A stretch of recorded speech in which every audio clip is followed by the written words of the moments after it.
Everyone, কেমন আছো সবাই? আশা করি তোমরা সবাই খুব ভালো আছো আর আমিও খুব ভালো আছি। আবার একটা ভিডিও নিয়ে চলে এসেছি। সামনেই তো বসন্ত উৎসব, আর বসন্ত উৎসব স্পেশাল আমি একটা হ্যান্ডমেড জুয়েলারি অর্ডার করেছিলাম, সেটাও আবার আমার দিদির কাছে। আমার দিদি হ্যান্ডমেড জুয়েলারি বানায়, যারা আমার আগের ভিডিও দেখেছো তারা তো জানোই। আর তো আমি বসন্ত উৎসব স্পেশাল কি অর্ডার করেছিলাম চলো তোমাদের সাথে শেয়ার করি। জুয়েলারিটা বসন্ত উৎসবের দিন পরার জন্যে, আসলে আমার বাড়ির সামনে অনুষ্ঠান হয়, তো অনুষ্ঠানে পরার জন্য আমি এটা অর্ডার করেছিলাম। ওয়াও, দেখো তোমরা কতটা সুন্দর কাস্টমাইজ করে ওর কাছ থেকে বানিয়েছিলাম।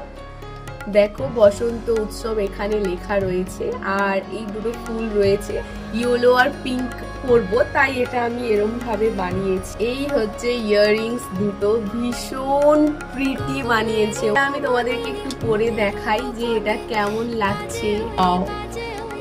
So pretty. আর আজ আমি কিছুই পরতে চাইছি না, যেদিন পরবো আমি তোমাদের সাথে সেদিন পুরো লুকটা শেয়ার করবো।